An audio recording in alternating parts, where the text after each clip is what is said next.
विदिशा जिले के गंजबा सौदा क्षेत्र में लगातार हो रही बारिश किसानों के लिए किसी वरदान से कम नहीं है। समय पर हुई अच्छी बारिश से सूखने की कगार पर पहुंच चुकी सोयाबीन और धान की फसल में फिर से जान आ गई है। खेतों में हरियाली लौटने से किसानों के चेहरों पर भी मुस्कान दिखाई दे रही। कुछ दिन पहले तक बारिश नहीं होने से किसान चिंतित थे। सोयाबीन और धान की फसलें सूखने लगी थी और किसानों को भारी नुकसान की आशंका सताने लगी थी। लेकिन पिछले कुछ दिनों से लगातार हो रही बारिश ने हालात पूरी तरीके से बदल दिए हैं। खेतों में अब सोयाबीन की फसल हरी भरी होकर लहला रही है। किसानों का कहना है कि यह बारिश उनकी फसलों के लिए अमृत साबित हुई है। खेतों में नमी बढ़ने से फसलों की पैदावार भी बेहतर हो रही है और अच्छी पैदावार की उम्मीद जगी है। मध्य प्रदेश छत्तीसगढ़ की टीम जब गंजबा सौदा क्षेत्र के खेतों में पहुंची तो हर तरफ हरियाली नजर आई। किसानों ने भी राहत की सांस लेते हुए कहा कि यदि आगे भी इसी तरह मौसम साथ देता रहा तो इस बार अच्छी उपज मिलने की पूरी उम्मीद है।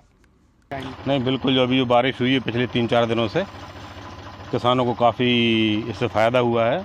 और जो काम रह गए थे बाकी जैसे खरपतवार नाशक का स्प्रे नहीं हो पा रहा था, वो नमी के बिना वो होता नहीं।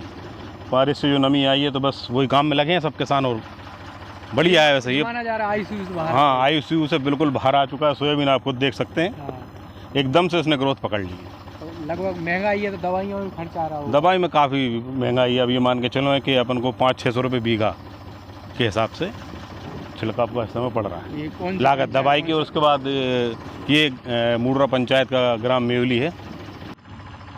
हम इस समय ग्राम पंचायत मुड़रा के खेतों में खड़े हैं और यहाँ पर बारिश होने के बाद जो जिस प्रकार से फसलें सूख रही थी और सोयाबीन को काफ़ी नुकसान हो रहा था, तो बारिश अमृत बनकर बरसी और ICU सब ये जो है सोयाबीन बाहर निकला है। तो कहीं ना कहीं सोयाबीन को ये अपने आप में एक जो बारिश से राहत मिली है और इसके साथ ही जो धान की खेती है उसको भी राहत मिली है। तो किसानों को काफ़ी दिनों से इंतजार था और जो लगातार 2-3 दिन 4 दिन से बारिश हो रही तो उसका किसानों को सबसे अधिक लाभ मिला है। जिस कारण से आप पीछे देख सकते हैं पूरे खेत जो है दोबारा से हरे भरे और किसान भी यहाँ पर दवाई का छिड़काव करने में लगे हैं, क्योंकि इसकी वजह से जो भी बारिश की वजह से जो फसलों को नुकसान हो रहा था उसकी अब भरपाई हो जाएगी। इसके साथ ही पूरे क्षेत्र में लगातार बारिश हो रही है जिस वजह से किसानों के चेहरे पर खुशी दिखाई दे रही है। और कहीं ना कहीं जिस प्रकार से माना जा रहा था कि सोयाबीन की फसल पूरी तरह से बर्बाद हो जाएगी अगर पानी नहीं गिरा, तो बस सोयाबीन की फसल ICU से बाहर आ चुकी है और लहला रही है। तो कहीं ना किसानों के चेहरे पर जो खुशी है और इसी प्रकार खेतों में हरियाली नजर आ रही है। खबर मध्य प्रदेश के लिए गंजबाजा से विजय रघुवंशी की।